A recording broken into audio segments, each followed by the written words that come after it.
Hello students, how are you? Are you all fine? I hope that you are all fine. I am also fine. I am very happy to meet you all in this video lesson. I think we may have watched so many video lessons in the KalviTv programs, and you may attend online classes conducted by your school teachers. And today we are going to discuss some questions and answers of the poem The Grumble Family, unit number 2, SSLC English.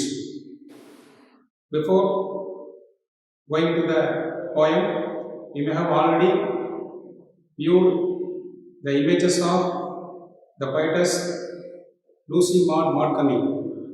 The poem The Grumble Family was written by Lucy Maud Montgomery.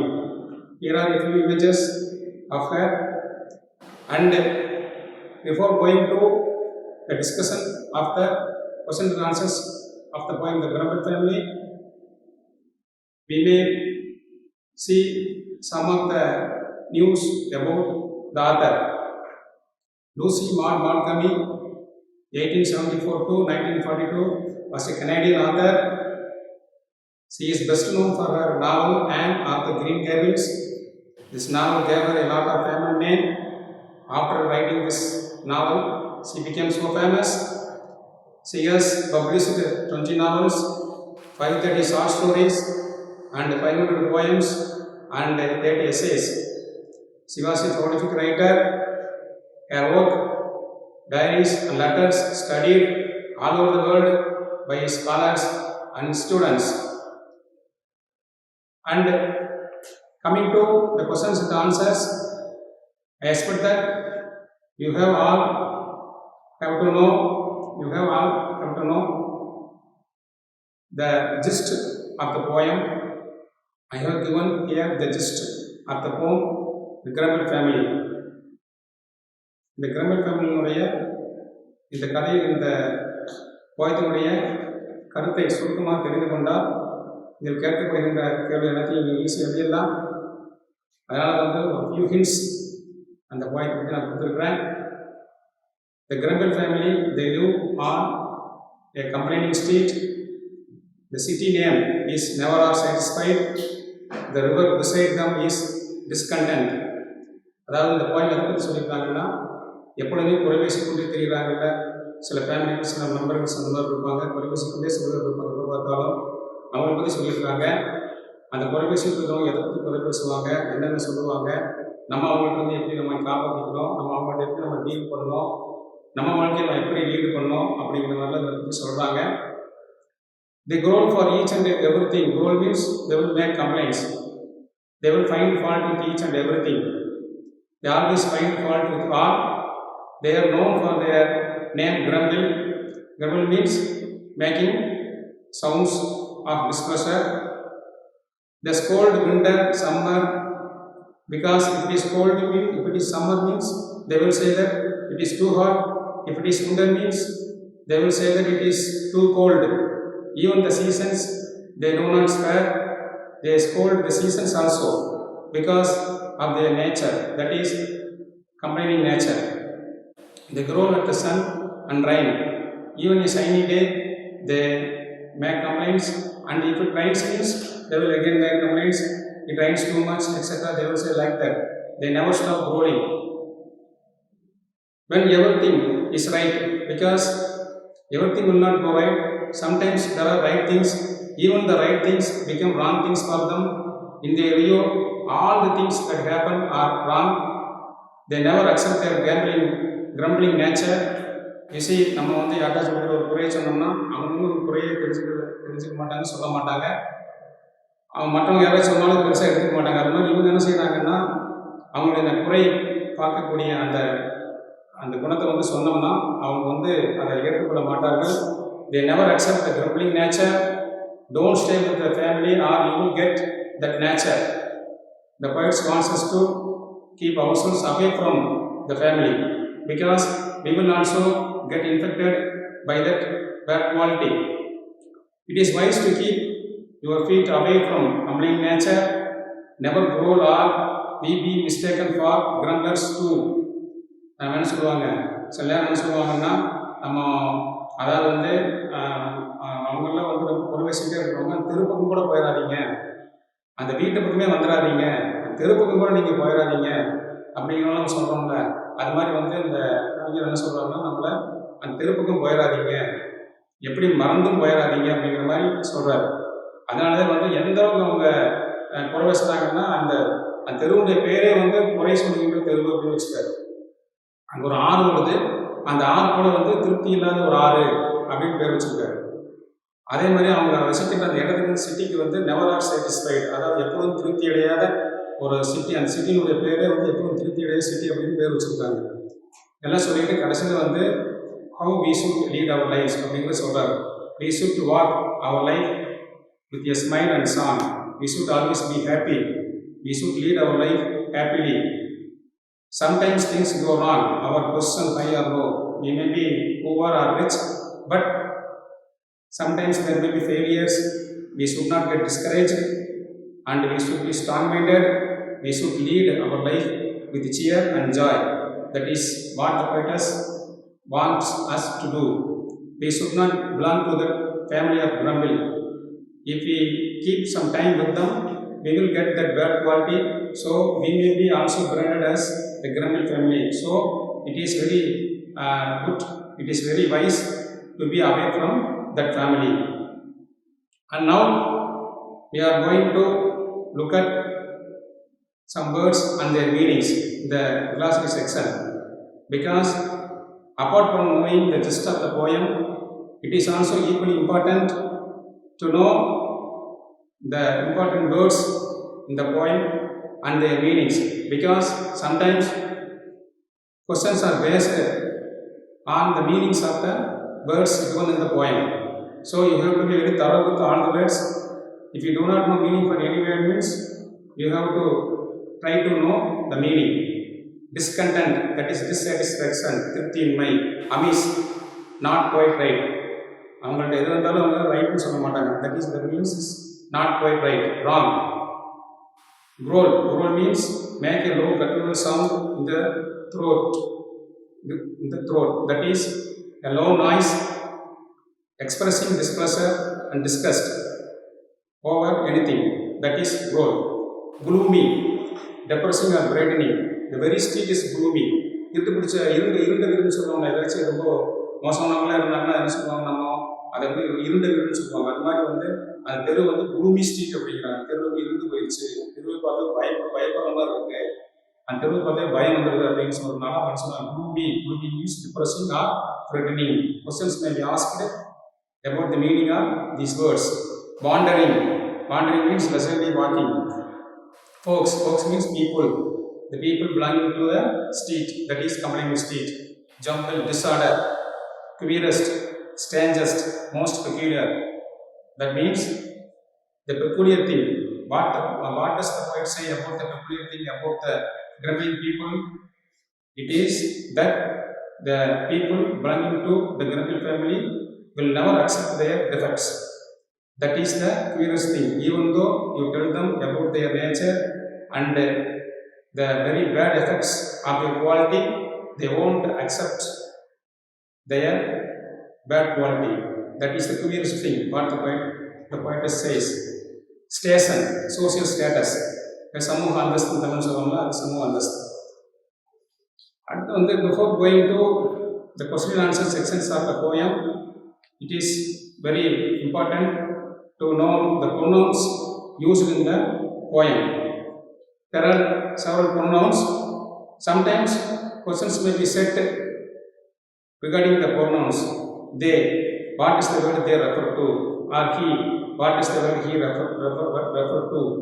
So there are questions regarding the pronouns used in the poem. So you have to know every pronoun of the poem and the reference of the pronouns. Here they refers to the members of the grumbling. In the line number 2, 5, 8, 13 and 16, the they refers to the people living in the street. His family, that is grumbling family. he, member of a grumbling family. Two times the poetess uses the word he. In the line number 19, he, a member of family. He refers to a member of the grumbling family. And at the same time, in the line number 22, he refers to the person who stays with the grumbling family. That is, the person keeps some time with the family members. ரெண்டு இடத்துல he use பண்ணுறாங்க. ஒரு இடத்துல வந்து அந்த குறை சொல்லக்கூடிய குடும்பத்தில் உள்ள ஒருவரை குறிக்குது. ரெண்டாவது இடத்துல ஹீங்கிறது வந்து அந்த குடும்பத்திட்ட போய் பேசுகிறாங்கன்னா அவங்கள குறிக்குது. வி த ரீடர்ஸ், நாம் என்று சொல்வது படிக்கக்கூடியவர்களை சொல்வது. அதே மாதிரி you refers to the readers. So having a small recap of all these things will better help you to answer all the questions given in the book. Read the following lines from the poem and answer the questions given below. Here are a few questions, and now we are going to answer appraisal questions. Appraisal questions means there will be two lines, and following it, two questions will be answered. Two questions will be asked, and the answers may be from the poem or maybe from the poetic lines, or the students have to think over and give their answers. The first two lines I am going to give you now. In the city of never are satisfied, the river of discontent beside. Write the names of the city and river. சிட்டியினுடைய பெயர் என்ன, ரிவருடைய பெயர் என்ன அப்படின்னு சொல்லி ஒரு கேள்வி கேட்குறாங்க. சிட்டியினுடைய பெயர் வந்து never are satisfied, அந்த ரிவருடைய பெயர் வந்து discontent. What is the city named of never are satisfied? This is second question. The people of the city never get satisfied with anything. They always find fault with all. So this is because of this quality, bad quality, the city is named after never are satisfied. Now let's move on to question number 2. The weather is always too hot or cold. Summer and winter alike they scold. Who scold whom? The weather is always too hot or cold. Summer and winter alike they scold. Who scold whom? The grumblers, that is the people belonging to the Grumble family, scold summer and winter seasons. And what do they scold about summer and winter? Why do they scold summer and winter?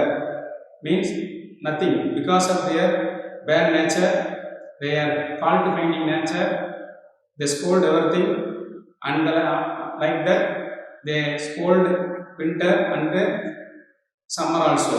If it is summer means they will say that it is too hot. If it is winter means that they will say that it is too hot. I am not able to bear and all that. அவங்க வந்து என்ன சொல்லுவாங்கன்னா, கோடை காலம்னா ரொம்ப வெயில் அடிக்குது, குளிர் காலம்னா ரொம்ப குளிர் அடிக்குது அப்படின்னு சொல்லுவாங்க. தமிழில் சொல்கிற மாதிரி என்னத்தை செஞ்சு என்னத்தை பண்ணி இப்போ பார்த்து இப்படியே சொல்லியிருப்பாங்க. எதை பண்ணி என்னத்தை செஞ்சு என்னத்தை பண்ணின்னு சொல்கிறோம்ல, அது மாதிரி எதாக இருந்தாலும் இப்படி சொல்லிட்டு இருப்பாங்க. அடுத்து வந்து now let's go to the question number 3. If everything pleased them, there isn't a doubt they growl that they had nothing to grumble about.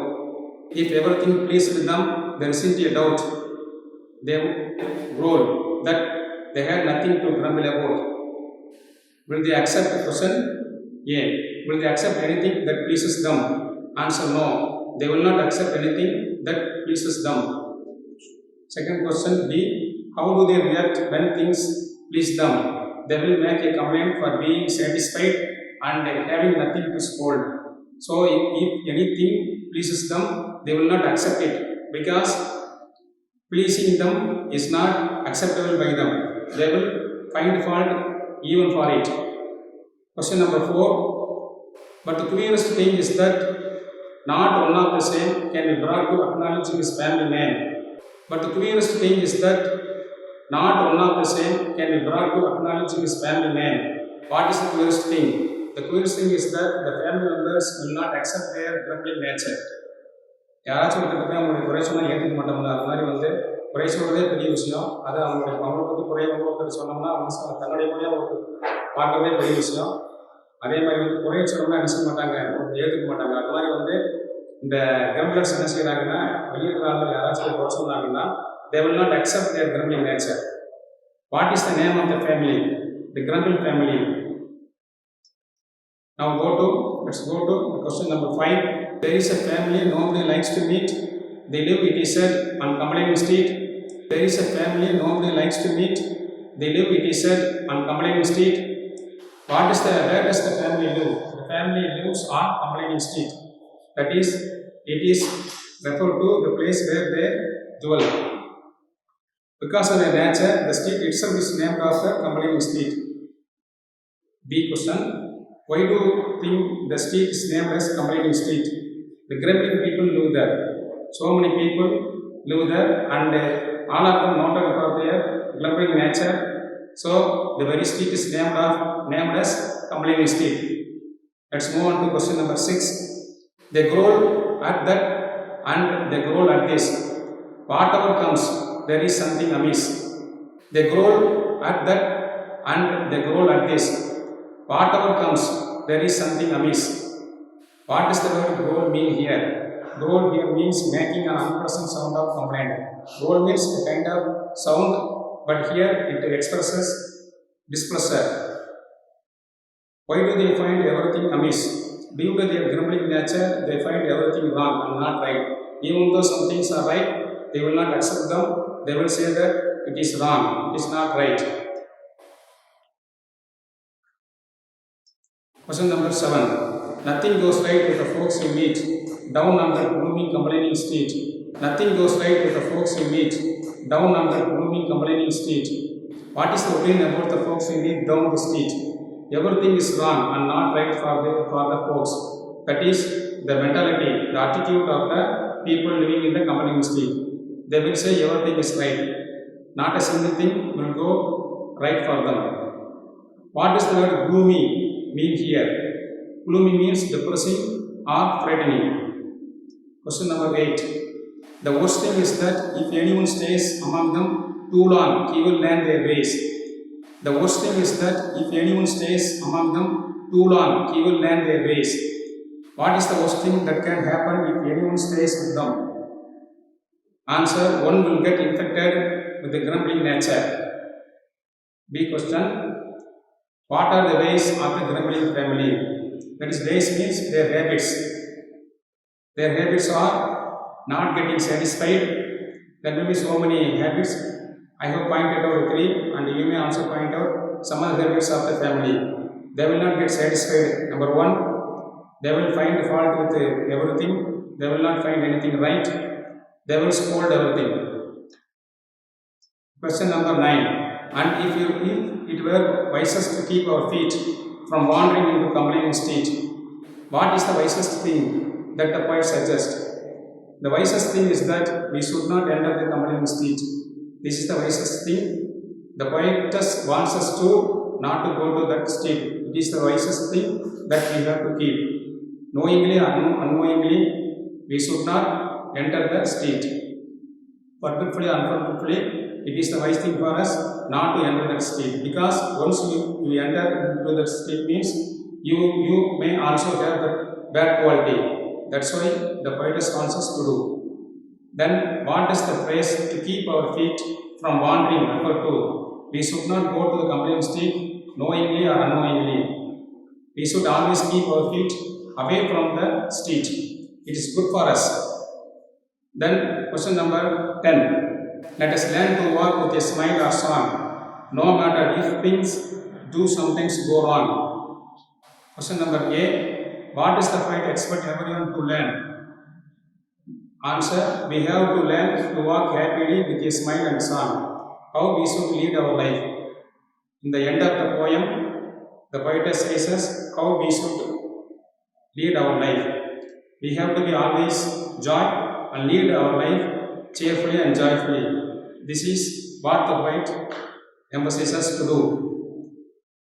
Big question: what should we do when things go wrong sometimes? Answer: we should not get discouraged, because sometimes we may get failures. We cannot always get success, And at times of failures, we should not get discouraged. We have to be strong-minded to face the problems. We should work happily and joyfully. Okay, children.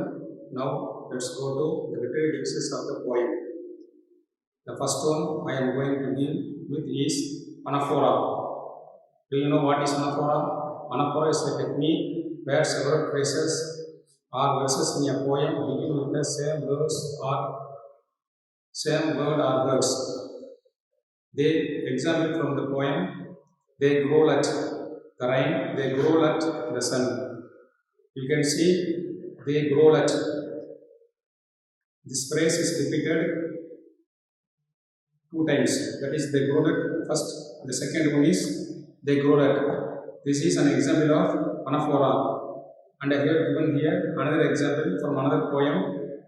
For want of a knife, the shoe was lost. For want of a shoe, the horse was lost. For want of a horse, the rider was lost. For want of a rider, the message was lost. You can see the same phrase being repeated in each and every line. For want of a, for want of a. So this is an example of anaphora. Next literary device is epithet. An epithet is an adjective or phrase expressing a quality or attribute regarded as the characteristic of a person or a thing mentioned. Tamil அடைமொழின்னு சொல்கிறோம்ல ஒருத்தருக்கு போட்டிருக்கின்ற அடைமொழி அந்த அடைமொழி சொன்னாவே அது அதோட செயல் நம்மளுக்கு விளங்கும் அதுதான் வந்து epithet. Example, the Grumble family. Grumble family means then the people of the family will always make complaints. Then second example is complaining street. The people in the street have the nature of complaining. So the street is named complaining street. This is an example of epithet. And the third one is alliteration. Alliteration, the occurrence of the same letter or sound at the beginning of adjacent or closely connected words. Same letter being repeated in many words in a line of a poem. That is alliteration. Example, in the third stanza, you can find this line, and whether the station be high or humble, which is repeated twice, high or humble. These two words begin with the letter H. So this is the two words are alliterated. In the fourth stanza, you have a line, and if everything pleased them, there isn't a doubt. T, them, then there. The two words begin with the letter T. They would growl that they had nothing to grumble about. Stanza number 4, G, comes twice. Growl and grumble. Among them too long, he will learn their ways. Long, learn. L is repeated twice. And never growl. Whatever we do, W is repeated twice. So these are the examples of alliteration. Now we come to the contrast. The fourth literary device is contrast. Contrast means opposite and a noticeable difference. It usually shows up in pairs. The fourth literary device is contrast. Contrast means opposite and a noticeable difference. It usually shows up in pairs. An example, the weather is always too hot or cold. Hot and cold. This is an example of contrast. Other examples you can find salt and pepper, table and chairs, hero and villain. These are other examples. Now let's come to rhyming words and rhyming scheme. The first one is the weather is always too hot or cold. Summer and winter alike gets cold. Nothing goes right with the folks you meet. Down on that gloomy complaining street. The weather is always too hot or cold. Summer and winter alike gets cold. Nothing goes right with the folks you meet. Down on that gloomy complaining street. Rhyming words means words ending with same and similar sound. Here, cold is cold. Meat and street. The words ending sounds are the same. Cold and scold. Meat, street. So, Based on the rhyming words, we can set up the pattern of the rhyming words. That is, scheme means pattern. Rhyming pattern. The first two words are the same. So, AA. And next two words, meat and steak, are the same. That is the rhyme. It is BB. So, AA and BB. In all the poems, you can see the same set of rhyming words and rhyming scheme. Each and every four line, you can find the same rhyming words and rhyming scheme. Now, let's go on to the paragraph questions. The first paragraph is about the Grumble family and their attitude towards other people. As we have already seen the gist of the poem, we have to know a few points about this paragraph. That is about the poem. They live on complaining street, their name is never are satisfied, the river is beside them is discontent, they grow for each and everything. So, this poem, this is a gist about the poem and our attitude. How should our attitude towards the folks means the people living in the complaining state? They will not get advice from others. They will not admit their grumbling habit. You cannot correct them. You will get that habit. They will not admit their grumbling habit. You cannot correct them. You will get that habit. Let's move on to the second paragraph. Second paragraph deals with how would you deal with people you grumble. You can advise them, you can point out their mistakes, you can stay away from them, you tell them what others think about them. So you have to hate only their nature, that is grumbling nature, and not the persons. So you have to do all these points. And in the third paragraph, what kind of behavior does the poet wants the readers to possess? We have to lead our life happily, walk with a smile and a song, never go to the grumbling street, take life positively. So these are the things we have to learn from this poem. So far we have widely discussed the questions and answers of the poem. I think this will really be helpful to you. I thank you all for watching this video. Thank you.